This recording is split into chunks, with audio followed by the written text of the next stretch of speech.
Hey everyone, I am THPine and welcome back to Infinifactory and welcome back to the Shuttle Propulsion units level, because I found a better solution for minimum cycles with basic blocks, and this actually beats the current high score, overall high score for minimum cycles for this level as well. The former high score was 82 by _WL, and this one is a solution with 81, and yeah, I want to show it off here. So let me talk about a little bit how I created it and stuff. So I worked on this for roughly 3 days, I think.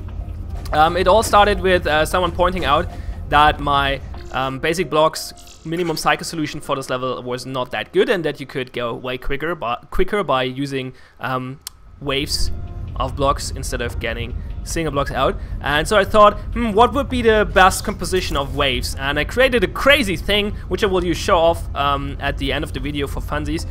And it got down to 82 as well, so I was pretty proud of that. It was a pretty nice solution, and I did a lot of math and stuff and tried to figure out what the optimum wave size is, and I came to the conclusion that it should be possible to go down to 81. So I worked on this thing. In the meantime, I figured out, maybe it's not possible, but then I found another trick and got it down to 81, and here we go. So let me explain how it works really quick. So we have a big clock up there, which will just trigger all the sensors and move everything. So this is an infinite solution, so the clock runs in a cycle. Potentially you could create infinite amounts of blocks with this, or parts. So the first part is the wafer. The solution is basically based on the solution of _WL, who is the former high score or record holder. And yeah, the first part is the wafer. It splits the blocks in waves. We have 6 waves. The first wave contains 24 blocks, and it will be moved over here. And then comes the splitter. The splitter splits the blocks into blocks that are getting welded into 3 block parts and 2 block parts. So the 3 block parts go over there, the 2 block parts fall down. So the first wave will completely get welded into 3 block parts. That's why everything moves over here. Unfortunately, the level is designed with those containers and this dead body, which blocks off stuff, which is quite annoying, which forced me to get the last 9 blocks here welded conventionally. But the other ones are welded quite nicely by falling down in this shape and then landing as perfect lines and getting welded in the welder here, which works quite nice. And those will be a little later thanks to that stuff, but I calculated that in, and it just comes down at the correct time. So the splitter is a little bit more complex than that, though, because the splitter consists of multiple parts. The reason for that is that we don't want to move it as a whole all the time. So for the first wave, yes, we want to get all the blocks to be welded into 3 block parts, so we move everything. For the second wave, though, we want to create a bunch of 2 block parts and 1 3 block part. So what happens is that only this part moves. Catch 3 blocks and they get down here, while the rest is getting welded into 2 block parts. So there's another trick to it. The third wave, which is coming here, consists of 6 blocks. The first 2 blocks will get welded in a 2 block part. The next 3 blocks will get welded into a 3 block part. And the 6th one, we will talk about that later. The 3 block part would come down, if we just would move those, would come down here though. And obviously those conveyors are not built in a way that they could handle that, and it would fall down wrong. So what I did is I created this pusher to push that whole contraption to the side, and as you can see here, everything moves.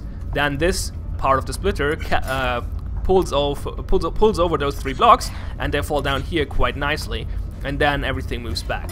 Baba. So and that's all the 3 block parts. They block each other a little bit down here, but it's not too bad. It comes down at 81 anyway. I think they get in at 80 actually. So let's talk about the 2 block parts though. So for the 2 block parts, we don't get any in the first wave. Oops, wrong button. We get a bunch of them in the second wave though. So for the 2 block parts, something similar happens. Let them fall down first. Okay, so now we can watch them fall here. So basically those things are designed in a way similar to the 3 block part welding stuff, that they will come, that the blocks will be split up in those 2 lines, and then they will end up back here and get welded together. As you can see, one is going the upper way, one is going lower way. It's kind of hard to see, but there's this one will get there with this block at the same time. There it is. This one get welded, get moved over there quite nicely. Works quite good. Okay, there's a trick though, because if we would only use this technique, then we could get then we could only get in a block part in the exit every other cycle, because the blocks in this line, in this production line, cannot be adjacent to each other. They have to get there has to be one block pause, one block pause, stuff like that. So in order to get more blocks in less cycles, I created a second production line just for the first 2 blocks that come down here. It works very similar. They fall down here, split up in a way that you cannot really see right now, so let's demonstrate really quickly.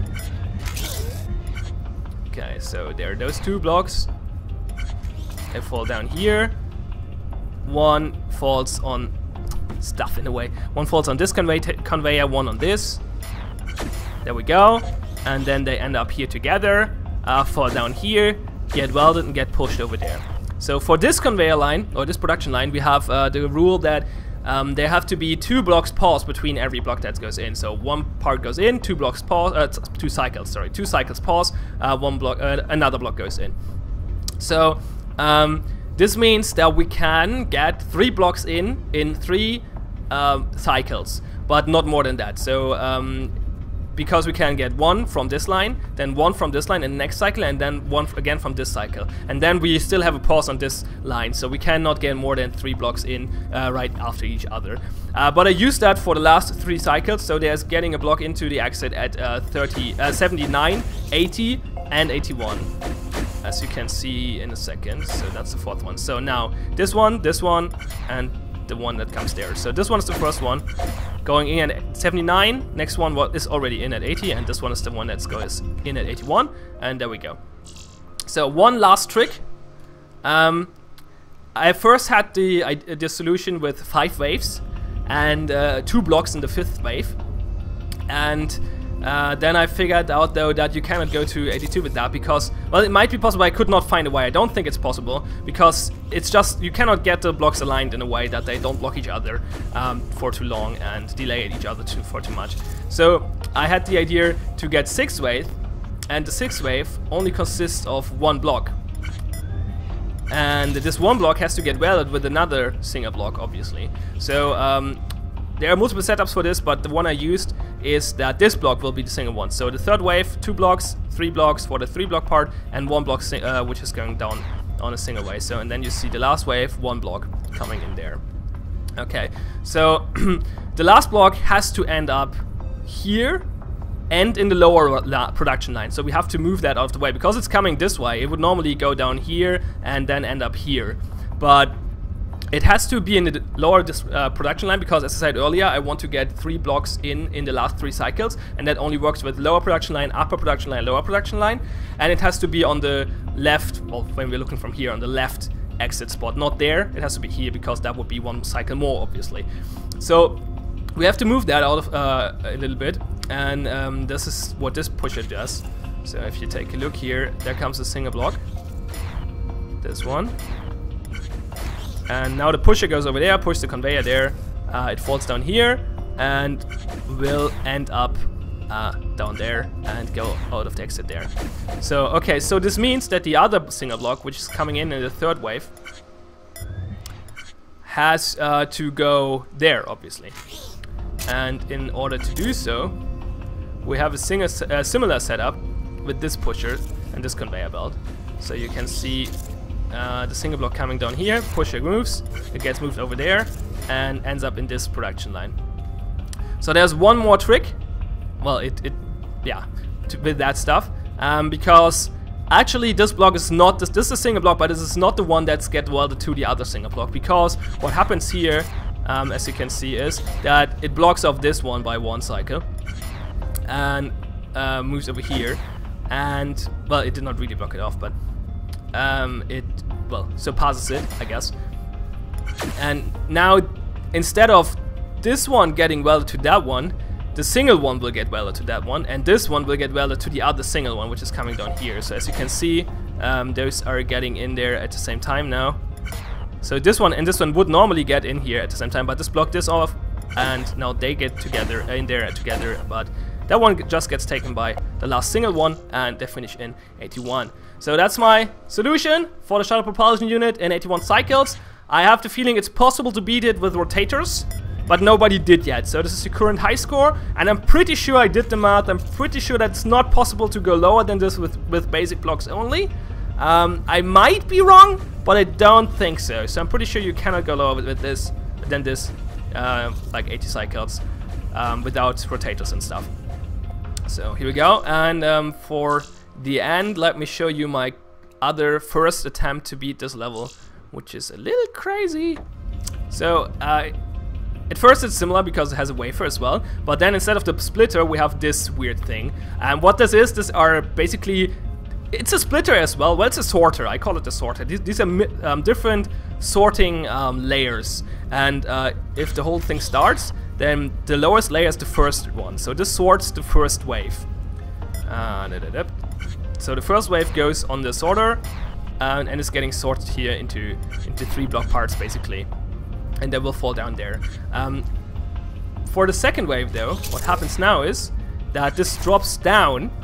The first layer will get pulled off and pushed out of the level, and the second wave fall down and sorts the second wave. The second layer falls down and sorts the second wave in a different way, and will sort it into different combination of 2 and 3 block parts.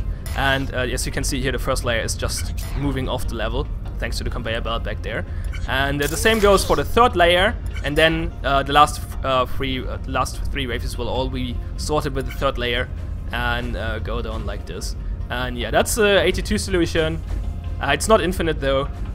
It's not a good solution, but I just want to show it off because I think it's a hilarious way of solving this level. So anyway, thanks all for watching, have fun, and see you next time.